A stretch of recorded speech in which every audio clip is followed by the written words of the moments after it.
Kalau dalam logika Arab kan gitu. Bayangannya kalau cerai, kata Allah, fala ta'khudhu minhu syai'an. Harta yang sudah kamu berikan ke istri jangan diambil lagi. Sampai dilarang ngambil tuh karena jumlahnya banyak sehingga kepikiran ngambil. Kalau di Jawa nggak usah dilarang, sudah tidak akan ngambil karena rukuhnya sudah lusuh. Itu susahnya baca Quran di Jawa. Karena dari awal maharnya terlalu apa? Kecil. Terus beliau Imam Suyuti termasuk di sini menyontohkan yang pasti salah kalau difahami yaitu tadi ayat apa itu fa inama tuwallu fastamman wajib. Jadi beliau terus meringatkan betapa pentingnya mengenali asbabin nuzul. Karena asbabin nuzul itu gampang. Saya ulang lagi, asbabin nuzul itu gampang. Gampangnya begini ya, kan ada satu peristiwa. Misalnya begini, Rasulullah itu kan mengkritik penuhanan Lata dan Uzza, berhala-berhala itu dituhankan, dikritik sama Rasulullah. Kemudian mereka begini, karena mereka biasa personifikasi Tuhan. Muhammad, kalau Tuhan itu tidak Lata Uzza dan itu terbuat dari batu, lalu Tuhan Anda itu dari apa? Amin fiddotin audabin, lalu Tuhan Anda ini dari emas apa dari perak? Karena mereka nggak bisa membayangkan Tuhan tanpa dipersonifikasi. Terus Allah menurunkan kul huwallahu ahad, Allahus somad lam yalid wa lam yulad wa lam yakul lahu kufuwan. Karena otaknya mereka sudah begitu, yang namanya Tuhan itu harus dipersonifikasi. Makanya saya kemarin di Korea seminggu, cerita yang paling unik gini Pak On, ada bos Islam, ada bosnya TKI yang baik. Mereka mengizinkan pekerjanya sholat. Bareng sholat tuh diingeti ke atas ke bawah, kok nggak ada arcanya. Sehingga setelah sholat dibilang, apa saya berikan berhala sekalipun? Karena nggak kebayang ada orang sholat kok tanpa berhala, tanpa Tuhan. Yang kamu sembah itu mana? Kok gak ada? Apa tak belikan? Jadi unik. Nah teman saya yang satu unik lagi. Dia termasuk pegawai Garuda. Yang derekno saya ke Korea itu orang pegawai Garuda. Dia karena orang kaya biasa ke Eropa kemana-mana. Singkat cerita dia sholat di mall. Karena nganggep Korea itu sudah negara maju kayak Eropa. Setelah sholat di mall pas asar itu, security-nya nelpon polisi. Pak polisi di sini ada ritual teroris. Jadi kalau menamakan sholat itu ritual. Jadi artinya apa?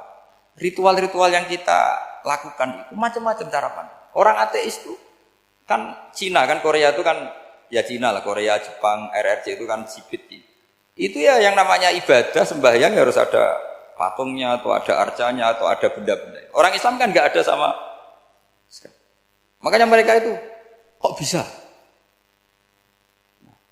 Problemnya kita, saya ulang lagi, ini problemnya. Problemnya kalau ada itu ya repot. Begini misalnya, ini masih tentang asbabun nuzul. Ini contoh terakhir, tentang masih asbabun nuzul. Umar radhiyallahu anhu, sahabat Umar, itu kalau mencium Hajar Aswad itu sambil gedumel. Tidak berdoa, tapi gedumel. Masyhur. Itu ada di Bukhari. Alim tu annaka hajarun la tadurru wa la tanfa. Walau la anni ra'aitu Rasulullah qabbalaka ma qabbaltuka. Saya tahu loh. Nyium Hajar Aswad dicium, tapi sambil gedumel. Saya tahu loh, kamu hanya batu, gak mandoroti, gak manfaat. Kamu jangan GR, saya cium itu jangan GR.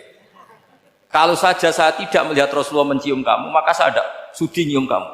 Dah gitu aja. Terus itu tiap nyium Hajar Aswad itu tidak doa. Kalau kamu kan gak minta kaya, minta macam-macam. Kalau Umar malah gitu.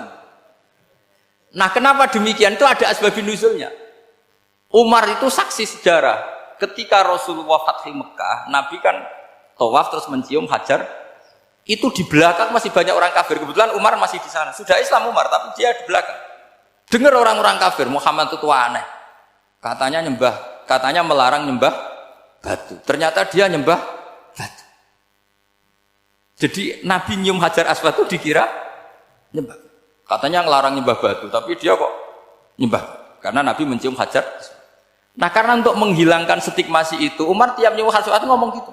Ada kan ada sound system, mungkin jadi sound system supaya jelas bahwa penciuman ini bukan karena menyembah. Artinya mudah sekali kenapa Umar ngomong gitu, karena asbabun nuzulnya seperti itu. Coba kalau kamu tidak tahu asbabun nuzul, Umar maksudnya gimana? Gak doa, gak apa kok malah ngomong gitu kan? Tapi kalau kamu tahu asbabun nuzul Umar itu yang mendengar komentar orang Sama ketika kita tawaf itu kan 3 pertama kan kita lari-lari kecil. Itu ceritanya juga gitu. Rasulullah itu hidup di Medina, terus diterkenalkan miskin. Medina itu kota wabak, kota penyakit, endemik. Dulu Medina, Yasrib itu kota endemik. Sehingga kata orang kafir-kafir Mekah, yaji ulihadal bait kaumun qad wahanat huma Yasrib. Nanti akan datang satu komunitas kaum yang sudah lemas karena kena penyakit apa? TBC dari apa? Yasrib. Nabi dengar itu, makanya terus bilang ke para sahabat, tunjukkan kalau kamu kuat dengan cara lari itu. Terus pakai pakaian yang kelihatan maco, yaitu yang dipakai lelaki-lelaki. Bahunya dikelihatkan. Nah, setelah Rasulullah wafat, Umar menggantikan beliau setelah Abu Bakar.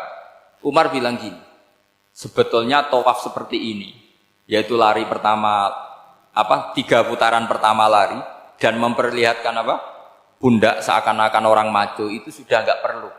Karena alasan itu sudah tidak ada. Tapi ini tinggalan Rasulullah, maka jangan rubah, ya tetap seperti ini. Akhirnya meskipun sudah tidak ada alasan tadi menjawab stigmasi orang kafir, tetap tawaf seperti itu. Jadi memang agama itu unik.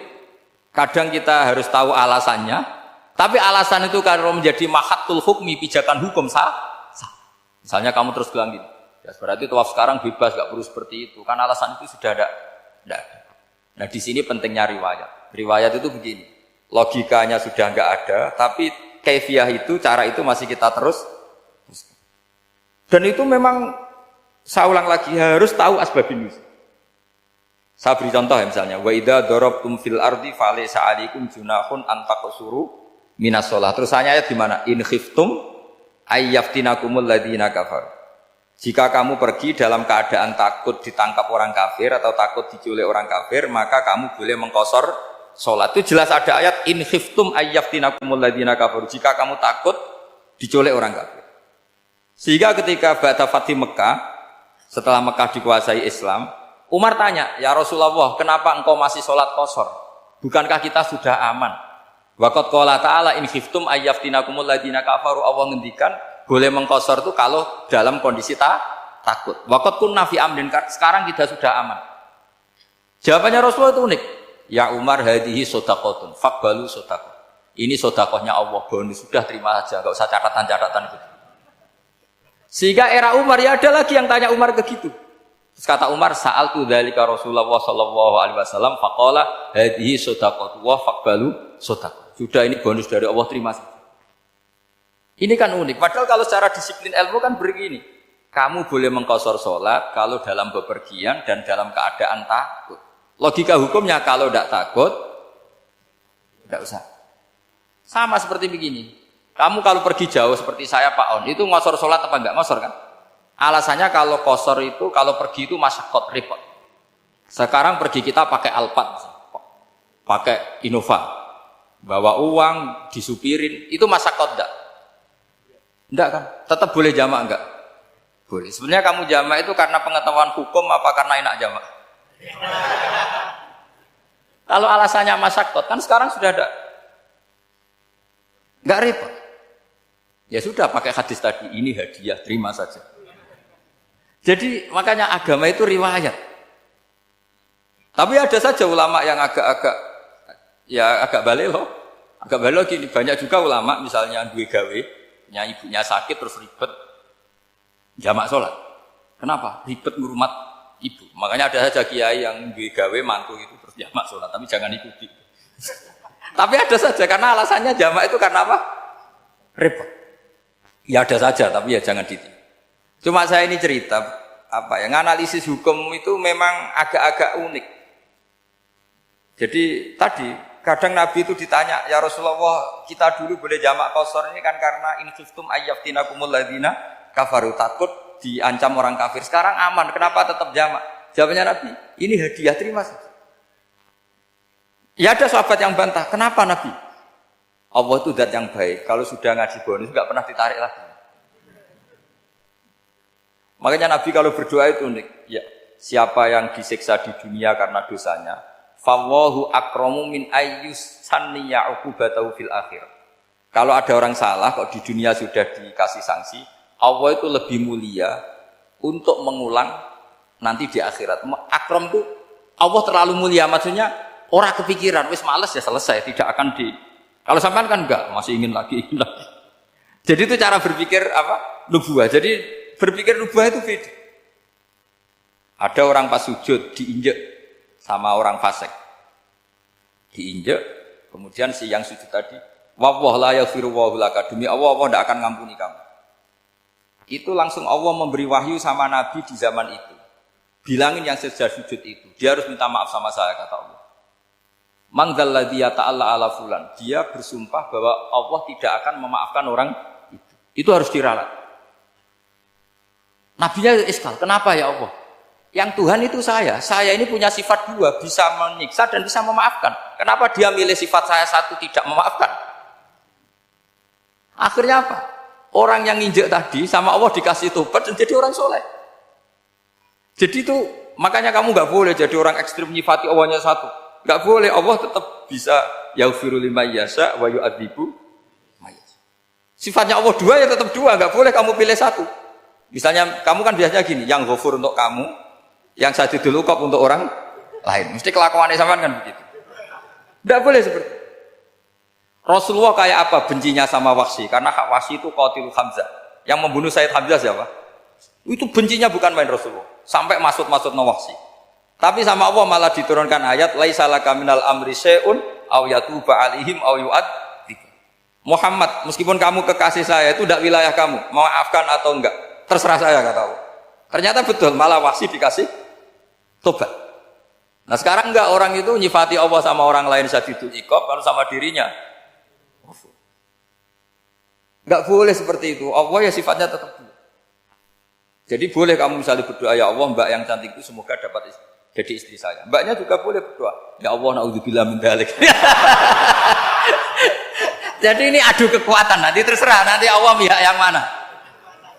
Kayaknya pihak yang perempuan. Karena kasihan kan kalau cantik dapat orang apa? Saya tuh andaikan boleh fatwa fikih, yang saya haramkan tuh orang jelek dapat orang jelek. Karena kasihan anak-anaknya, tahu-tahu jelek banget. Jadi itu kan kasihan itu. Jadi dalam Islam itu seperti itu. Jadi apapun benci kita sama musuh kita, Allah bisa saja memperlakukan musuh kita secara baik. Karena Allah itu yaghfir. Tetap kita harus sifati Allah yaghfiru liman yasha wa yu'adzibu. Jangan karena kita benci seseorang seakan-akan Allah sama dia pasti yu'adzib. Pasti Itu yang dicontohkan Allah kepada Rasulnya, itu beliau tidak cocok sama Wahsy, malah Wahsy dikasih petunjuk. Makanya terus ada ayat apa? Laisa laka minal amri syai'un aw yatuba alaihim aw yu'adzib. Muhammad, tidak wilayah kamu, saya menentukan mengadab atau Makanya rata-rata kiai ulama itu halim. Orang halim itu rileks. Lainal janib, tidak gampang menvonis orang lain. Biar Allah tetap dengan sifatnya yaf'alu ma biasa, bahwa Allah bisa melakukan apa saja. Soal kamu benci sama seorang, benci saja atas nama kamu, jangan nyatut-nyatut Allah. Misalnya kamu cinta seseorang, wah ini yang calon presiden ini harus jadi presiden. Ternyata Allah menghendaki jadi menteri, mau apa? Ya Allah ya falumaya, mau apa coba? Yang kiai atau Pak On, GPAI, patutnya kan menteri agama itu Pak On. Tapi kalau Pak yang takdir gitu mau apa? Ya sudah, Allah ya falu. Santai aja. Itu rileksnya ahlul ilmi, ya sudah santai saja.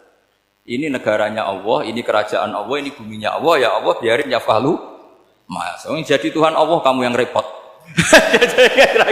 Jadi Tuhan itu Allah kamu yang repot. Ya Allah biar tetap ya fahlu mayasa. Allah boleh yang firman mayasa, ya atiku mayasa. Saya kira demikian. Assalamualaikum warahmatullahi wabarakatuh.